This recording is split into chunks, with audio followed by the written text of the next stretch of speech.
Chapter 2. Monday, I floated into the office. Roberto had called with his morning blessing, the prayer he covered me with each morning on my way to work. At the end, he announced that Friday we were going to look at rings. Even though I was already wearing the one ring he'd given me, a gold and silver Celtic love knot with a garnet in the center, he wouldn't be satisfied until everyone knew I was no longer available. I was still smiling at his unexpected show of possessiveness as I walked in the building. "You look happy," Timothy said. He must have noticed my glow. "I am. Roberto and I are getting married," I happily informed him. "I see." He scowled. "You've prayed about this? Yes. And God said this was His will for you?" His tone was suspicious, as though he knew God hadn't said anything of the sort. Timothy had decided a year too late he was willing to obey God. He was convinced God still intended the two of us to marry. I wasn't so sure. My one bit of uncertainty about Roberto and I was the lack of a definitive answer from God concerning the future of our relationship. I felt peace whenever I was with Roberto. But was that enough? More importantly, was my peace God's stamp of approval on our love? I wasn't sure, and not knowing ate at me. None of this was any of Timothy's business, however. I said I prayed, didn't I? "Yeah, but you didn't say what he answered." He responded in the same disbelieving tone. "That's between God and me." He continued to study me, trying to see past the non-committal expression on my face and into my heart. Finally, he said, "Excuse me if I don't wish you happiness. I think if you marry him, you'll be making a big mistake.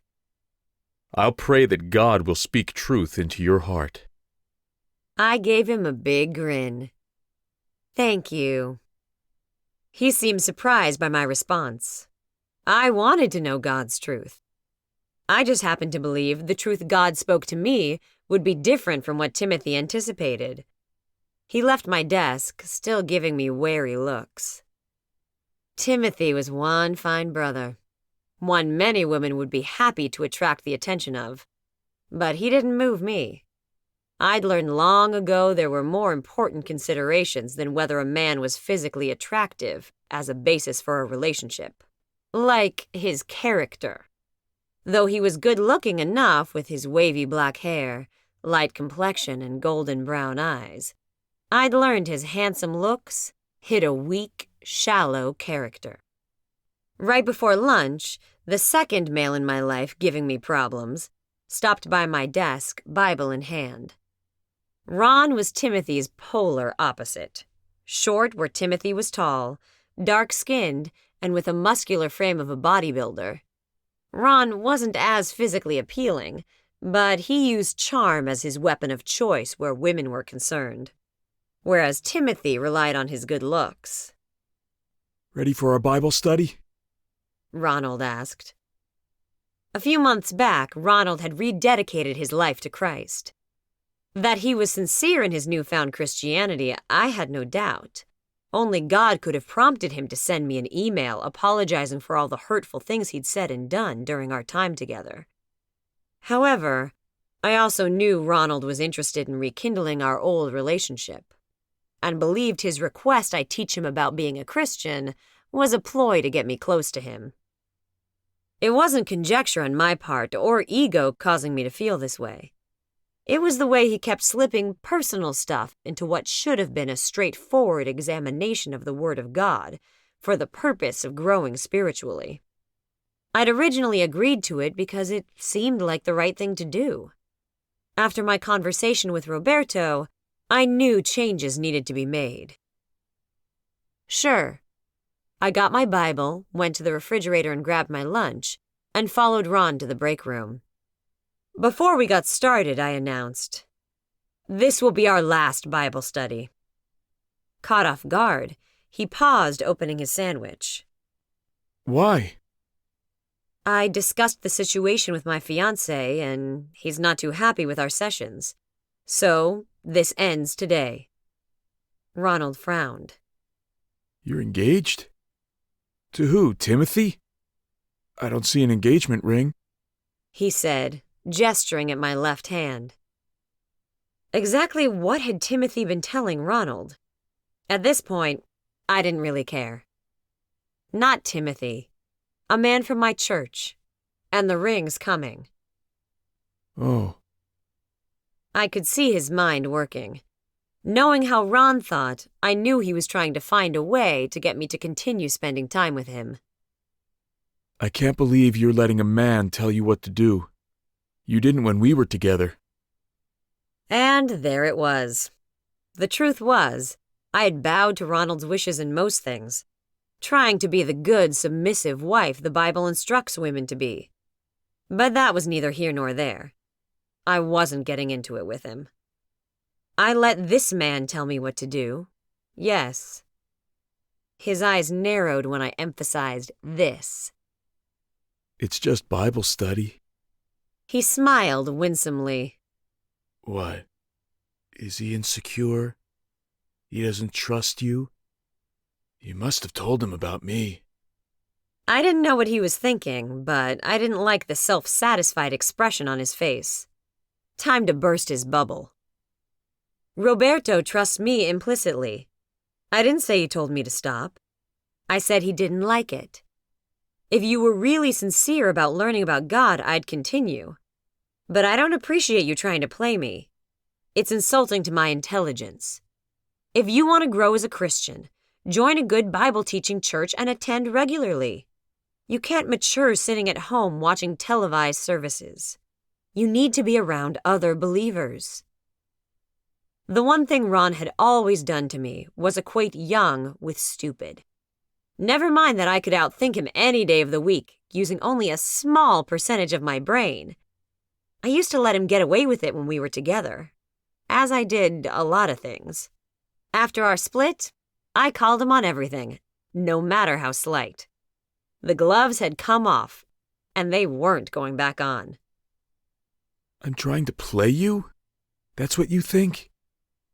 He tried to look offended, but to me, he appeared like a child caught in his wrongdoing. If that's the way you feel, I'll just take my Bible and go back to my office for lunch. Sorry I bothered you. He stood and gathered his things, pausing for a moment to gaze at me with a hurt expression on his face.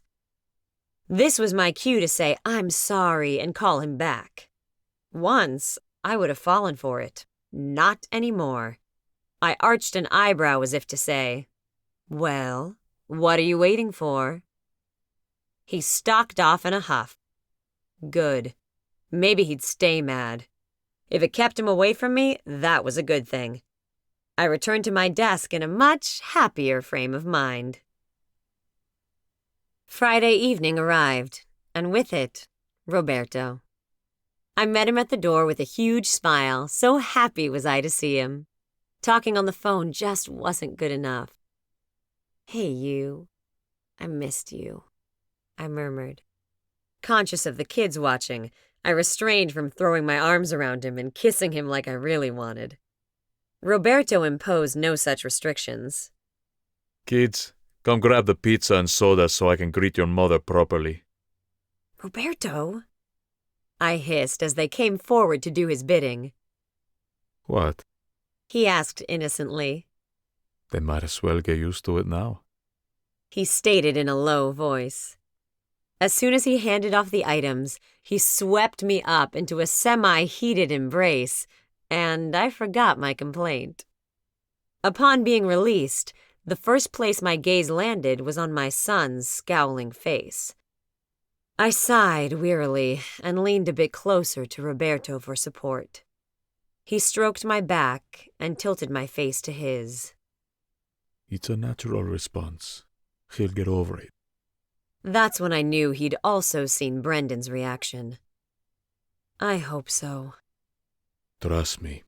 Roberto said. I nibbled my lip and nodded, still worried. I'm a male. I know what I'm talking about.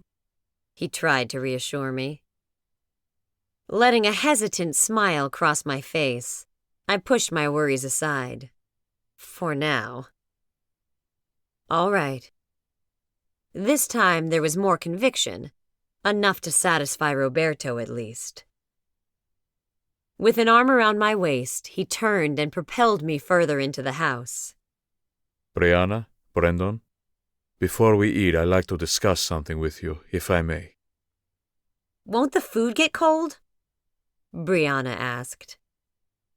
Put the pizza in the oven and turn the temp to 250. That'll keep it warm, I instructed. Roberto and I assumed our usual positions on the couch, and Bree settled on the two-person ottoman she always claimed as hers. Brendan, instead of sitting in the recliner as normal, squeezed himself between Roberto and me on the couch, and then leaned against me. Since the last time he'd done something like this was at age 5, I couldn't have been more surprised. I opened my mouth, whether to chastise or question him, I wasn't sure. Roberto caught my eye and shook his head, indicating for me to say nothing. Sighing, I stroked Brendan's head like I used to when he was little, trusting Roberto to know what he was doing. I know your mom discussed this with you guys Sunday, but I felt we needed to talk. I love your mom, and I'm beginning to love you two like you're my own. I've been praying about it for quite some time now, and I'd like the 4 of us to be a family. I wonder how you felt. Roberto stated. You're not my dad, Brendan announced, a bit belligerently. Brandon, I would never try to take your father's place.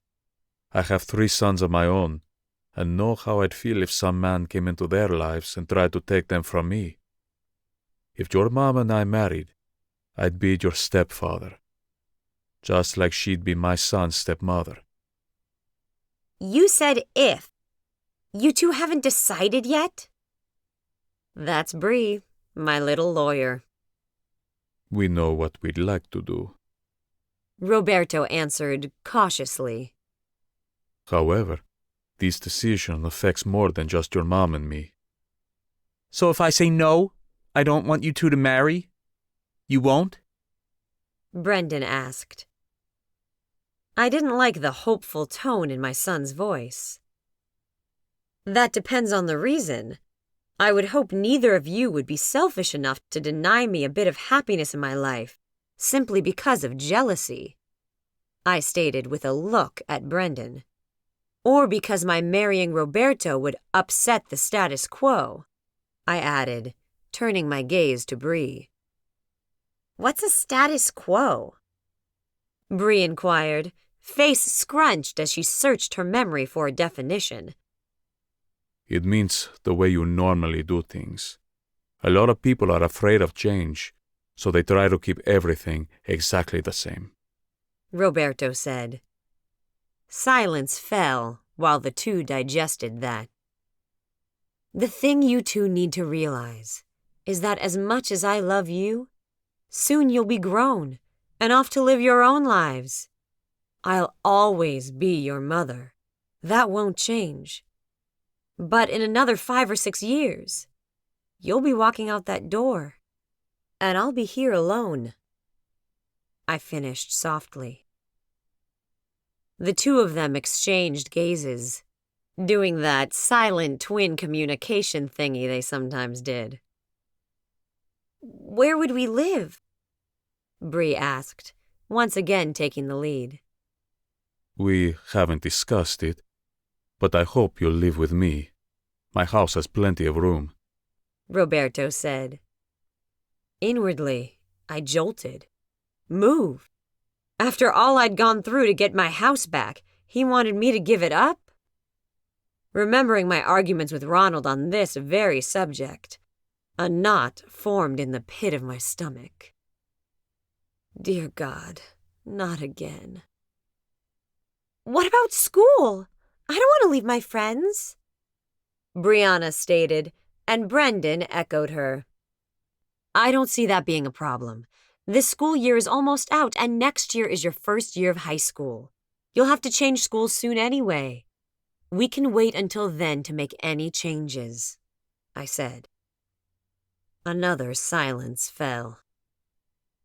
Let's eat, and we'll give you time to consider. Nothing has to be decided tonight. Roberto said, and we all headed for the kitchen. When we settled back in the living room to watch the movie, Brendan headed for the recliner. I didn't know if it was a good sign or not. Later that evening, after Roberto left and while I straightened up, Brianna asked, "Mom, do you love Roberto?" Turning to her, I admitted, "Yeah, I do. After your father and Ronald, it was really hard for me to allow someone into my heart again. Roberto's a wonderful man. I think he'll be good for all of us." She considered silently before saying, "If you want to marry him, I won't object. I never thought of it from your point of view before. Dad has women. The end? You should have Surely someone not. too." Don't worry, Nina and gave Roberto's her a story hug. continues in season 2. "Thank you, baby." Sometimes she showed a maturity beyond her years. "Don't worry about Brendan. He'll adjust. He's just jealous," she said. "That's what Roberto said," I told her. "Do I get to be in the wedding and wear a gown? Can I get nails for the ceremony and an updo? I'm 13 now." I laughed. Now this was the Brianna I loved and knew. "We'll see." Roberto called as I prepared for bed. I think it went well. "Brianna has given us her blessing.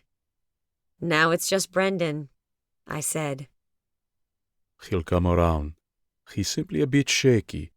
He's been the only man in your life for a long time. Once he realizes that I'm not trying to take his place, he'll be fine. I sincerely hoped so. Now that it's just the two of us, why did you flinch when I mentioned you guys moving in with me? Roberto asked, his voice serious. "Did I?" I stalled. Sometimes the man was too observant. Nina? Knowing he was capable of waiting all night for an answer, I cautiously admitted. I hadn't given any thought to the living arrangements. It's my job to provide a home for you and our family. He said. "I know." So what's the problem? I reluctantly explained about the arguments Ronald and I used to have concerning where we'd live once married. Then I reminded Roberto of how I'd lost my home to foreclosure and had only been back in it for under a year. He listened quietly, then stated, I don't think that's the reason at all. "Huh?" Nina, from what you told me, Ronald's house was a lot smaller than yours, and he'd already lived there with 2 wives. He was very territorial and didn't want you making any changes. True? "Yes." Where was he going with this? In this instance, my home is the larger of the 2. Roberto's bi-level house was easily 2,000 square feet compared to my modest 1,300. Like mine, it had 4 bedrooms and 3 full baths, but his had an additional half bath and bonus room. The master suite was downstairs, while the remaining bedrooms and bath were upstairs. His was a lot newer and much more expensive. I purchased this home after my divorce, so no woman has ever lived here, and I have no problems with you decorating or changing anything you want. He said. "But it'll still be your house." The moment the words burst loose, I groaned inwardly. There was this pregnant pause as my words seemed to echo. Nina, talk to me. He said in that patient manner of his. "I'm sorry, Roberto. I just realized what the problem is. All my life, I listened to my mom say, 'My house, my rules. If you don't like them, get out.' It stuck with me and made me determined to have my own. When Tyrone and I married, I was the one with the apartment. He moved in with me. I expected Ronald to do the same. It's a control thing, I confessed. I think it's more. It's a lack of trust. What? I was totally confused. Think about it. If things don't work out and you're living in my house, you'll be the one obligated to move. If I'm living with you, then I have to leave. The thing is, Nina, if you're already expecting us to fail before we even get started, there's no sense in us marrying. His words hit my conscience like a blow. You're right, I whispered, deeply shaken. I didn't realize. Tears pricked my eyes, and a sniff caught me by surprise. Oh, Nina, baby, don't cry. We can get past this. He said soothingly. I'm not, I lied.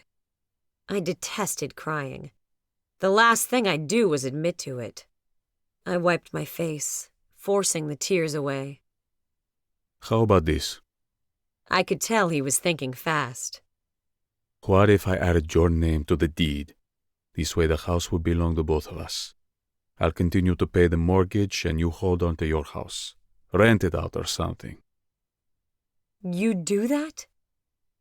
Shock didn't begin to cover how I was feeling. One thing I've learned about women is their need to feel secure. If making you part legal owner of this property is what you need, I'm more than willing to do so. If something happened to me, it would be yours anyway. Why wait? His love humbled me. Have I told you how much I love you? I shakily asked. Not lately, no. I could hear the smile in his voice. I do. More and more every day, I assured him. I'm holding you to it.